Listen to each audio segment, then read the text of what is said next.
সকলোকে শুভ সন্ধিয়া জনাই আজি সন্ধিয়াৰ কেইটামান গুৰুত্বপূৰ্ণ খবৰ আপোনালোকলৈ লৈ আহিছো। আপোনালোকে ভিডিঅ'টো শেষৰলৈকে চাব বুলি আশা কৰিলো। শেষত আপোনালোকৰ মন্তব্য কমেণ্টৰ জৰিয়তে জনাবলৈ নাপাহৰিব।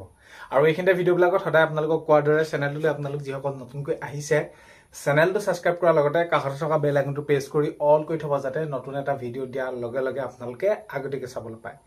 যদি ভিডিঅ'টো চাই ভাল পায় লাইক এটা কৰি দিব আৰু শ্বেয়াৰ কৰি দিব বুলি আশা কৰিলো। এতিয়া আমি প্ৰথমটো খবৰ যদি চাওঁ তেনেহ'লে আজি অৰুণোদয় যিসকল হিতাধিকাৰী আছে তেওঁলোকে বিশেষকৈ গোলাঘাট, যোৰহাট, শিৱসাগৰ, চৰাইদেউ এই যি চাৰিখন জিলাৰ মহিলাসকলে বানপানীৰ বাবে এতিয়া 2500 টকাকৈ লাভ কৰিছে।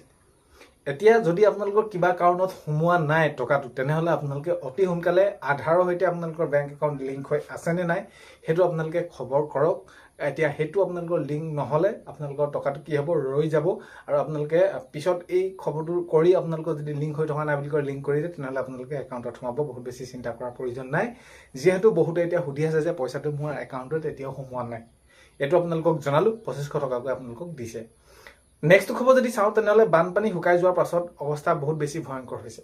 এতিয়া যিহেতু বানপানী কিছু কিছু ঠাইত কমিছে, নেপালীখুটি হওক, চন্তক হওক, বিহুবৰ হওক, শিৱসাগৰ অন্য ঠাইৰ লগতে যোৰহাট, গোলাঘাটত বিভিন্ন ঠাইত পানী কমিছে। কিন্তু এটা কথা যদি আমি চাওঁ তেনেহ'লে এই বানপানী শুকাই যোৱাৰ পিছতহে প্ৰকৃত যিটো আচল যিটো কষ্ট, যিটো যন্ত্ৰণা বা যিটো তেওঁলোকে কষ্ট কৰিব লগা হয়, এইটো এতিয়াহে বহুত বেছি হৈছে।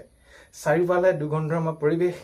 তো একো আমি যদি চাওঁ তেনেহ'লে তেওঁলোকৰ একো এটা নাই, সকলো তছনছ কৰি থৈ গ'ল। তো সেইবাবে এতিয়া চৰকাৰে এই বিষয়টো গুৰুত্ব সহকাৰে লৈ আৰু প্ৰত্যেকে সেইখিনি কৈছে, সহায় সহযোগো কৰিছে যে এই বিষয়টো অধিক গুৰুত্ব সহকাৰে লৈ আগন্তুক, কাৰণ কেলৈ চাৰিওফালে দুৰ্গন্ধময় পৰিৱেশ, ঘৰ দুৱাৰ নাই, থাকিবলৈ ঠাই নাই। সাহায্য দিছে হয়, সাহায্য তেওঁলোকৰ বাবে যোনে যিমান যেনেকৈ পাৰে দিছে, কিন্তু সেই সাহায্য যেন তেওঁলোকৰ বাবে একেবাৰে সামান্যতমে হৈ পৰিছে, কাৰণ থাকিবলৈ ঘৰ এখন নাই। তো তেওঁলোকৰ কি পৰিৱেশ হ'ব। আৰু এইফালে এতিয়া কিনকিনীয়া বৰষুণে এৰাই নাই। গতিকে এই ক্ষেত্ৰত পদক্ষেপসমূহ ল'ব লাগে সোনকালে, এইটোৱে সকলোৱে বিচাৰি আছে।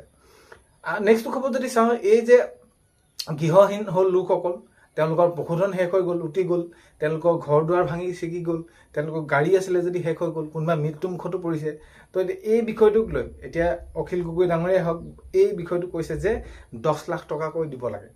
যদি বিষয়টো 10 লাখ টকাকৈ একেবাৰে দিব নোৱাৰে, 2 লাখকৈ তেনেদৰে দিয়ক, কিস্তি সহকাৰে। কাৰণ এতিয়া এই 15,000 20,000 এইখিনি টকাৰে কেতিয়াও সমস্যাবিলাক সমাধান নহয়। আৰু এই বিষয়টো গুৰুত্ব সহকাৰে লৈ আগন্তুক তেওঁলোকক 10 লাখ টকা সেইখিনি সাহায্য দিব লাগে বুলি অখিল গগৈ ডাঙৰীয়াই মন্তব্য কৰা দেখা গৈছে। এতিয়া নেক্সট খবৰ যদি চাওঁ, শিৱসাগৰত কৃষি আৰু জলসিঞ্চন বিভাগৰ গুৰুত্বপূৰ্ণ বৈঠক।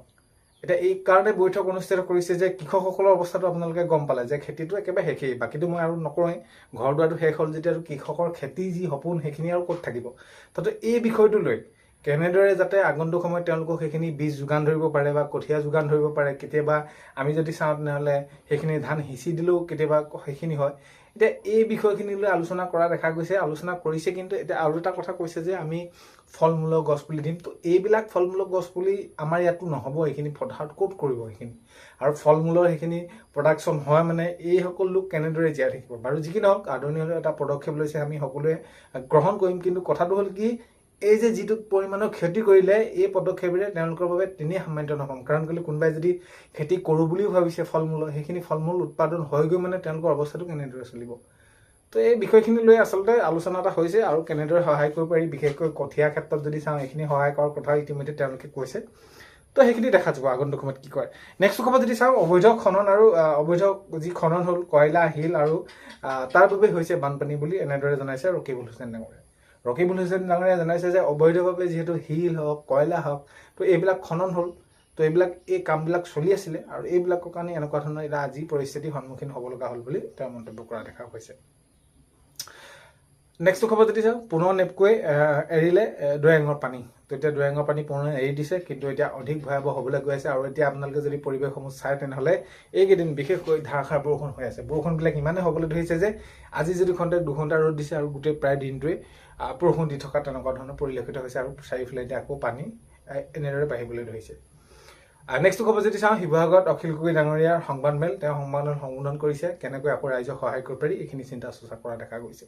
নেক্সট খবৰ যদি চাওঁ, শিৱসাগৰ বিহুবৰ নেপালীখুটিত চৰকাৰৰ কোনো লোক যোৱা নাই আৰু সহায়ো কৰা নাই বুলি অখিল গগৈ ডাঙৰীয়াই মন্তব্য কৰিছে। এতিয়ালৈকে কোনো লোক যোৱাই নাই। নেক্সট খবৰ যদি চাওঁ সেয়া হয় বান পৰিস্থিতিক লৈ দিল্লী শাসক বিৰোধে ক্ষোভ উজাৰিলে লুৰিণজ্যোতি গগৈ ডাঙৰীয়া। লুৰিণজ্যোতি গগৈ ডাঙৰীয়াই কৈছে যে এই যিটো আমাৰ পৰিৱেশ সৃষ্টি হ'ল শিৱসাগৰ, নাজিৰা, চৰাইদেউ বা যোৰহাট, গোলাঘাট এইবিলাক অঞ্চলত, তো ইয়াক লৈ কোনো ধৰণৰ কিয় এতিয়া আমি যদি চাওঁ কেন্দ্ৰীয় চৰকাৰৰ কোনো কিয় এতিয়ালৈকে উপস্থিত নহ'ল, তো এইবিলাক কথা লৈ মানে ক্ষোভ উজাৰিছে। মানে শাসক হওক বিৰোধী হওক, ৰাহুল গান্ধী ডাঙৰীয়াৰ কথা কৈছে, নৰেন্দ্ৰ মোদী ডাঙৰীয়াৰ কথা কৈছে যে ইয়ালৈ কিয় অহা নাই বা এই কথাটো কিয় গুৰুত্বৰ আকাৰে লোৱা নাই। নেক্সট খবৰ যদি চাওঁ কাজিৰঙা ৰাষ্ট্ৰীয় উদ্যানৰ ভিতৰত নিষিদ্ধ হ'ব পাৰে মোবাইল ফোন। তো ইয়াক লৈ এইখিনি বহুখিনি কথা আহি পৰিছে আৰু আগন্তুক সময়ত এই বিষয়ে উল্লেখ কৰিব, কিন্তু এতিয়া কথাটো হ'ল কি নিষিদ্ধ হ'ব পাৰে মোবাইল ফোন। নেক্সট খবৰ যদি চাওঁ বানৰ পিছত এতিয়া যদি আমি চাওঁ যোৰহাটৰ শাক পাচলি বজাৰত বহুত বেছি জুই। তো এতিয়া যিহেতু বস্তুবিলাকৰ বহুত দাম হ'বই, এইটো আমি দেখা শুনা কথা, এইবিলাক বহুত বস্তুবিলাকৰ দাম হ'ব আৰু এতিয়া দেখা গৈছে এইবাৰ যোৰহাটত এই শাক পাচলিবিলাকৰ বস্তুবিলাকৰ বহুত বেছি দাম হৈছে। নেক্সট খবৰ যদি চাওঁ এইবাৰ ধেমাজিত এতিয়া কি হৈছে বানৰ তাণ্ডৱ। জীয়াঢলৰ উটুৱাই নিছে কিবা বহুতো ঘৰ। তো এতিয়া আকৌ এই যি পৰিস্থিতি যদি এনেকুৱা ধৰণৰ হ'বলৈ হয়, ইয়াতকৈ আৰু ভয়ংকৰ সঁচাকৈ নালাগে আমাক মহাবলৈ। মানুহৰ বহুত ক্ষয়ক্ষতি হৈছে আৰু সেইবিলাক আমাক এইবিলাক নালাগে। নেক্সট খবৰ যদি চাওঁ বিদ্যালয় প্ৰাধিকৰণ কৰাক লৈ আপোনালোকে বহুতভাগে কৈ আছিলে যে কেতিয়া কি হ'ব, বিদ্যালয় প্ৰাধিকৰণ কেতিয়ালৈ কৰিব, বিদ্যালয় প্ৰাধিকৰণ সোনকালে হ'ব আৰু অতি সোনকালে কাৰ্যকৰী কৰাৰ কথা ইতিমধ্যে শিক্ষা বিভাগৰ পৰা এইখিনি জাননী যাইছে। নেক্সট খবৰ যদি চাওঁ শিৱসাগৰত নতুনকৈ মথাউৰি ভঙাৰ কোনো শংকা নাই বুলি বিমল বৰা ডাঙৰীয়াই কৈছে। মন্ত্ৰী বিমল বৰা ডাঙৰীয়াই কৈছে যে যিহেতু এতিয়া বহুত আমি দেখিবলৈ পাইছোঁ ছ'চিয়েল মিডিয়াত যে দিখৌ মথাউৰি এইটো সেইটো হৈছে, এইখিনি ক্ষেত্ৰত এতিয়া বিমল বৰা ডাঙৰীয়াই মন্তব্য কৰি কৈছে যে কোনো ধৰণৰ এতিয়ালৈকে শংকা নাই। নেক্সট খবৰ যদি চাওঁ ৰেল বনোৱা মানুহবোৰ আজমূলক দেখি আছে কিন্তু সুশান্ত বৰগোহাঁইক দেখা নাই, এনেদৰে মাননীয় মুখ্যমন্ত্ৰী মহোদয়ে কৈছে।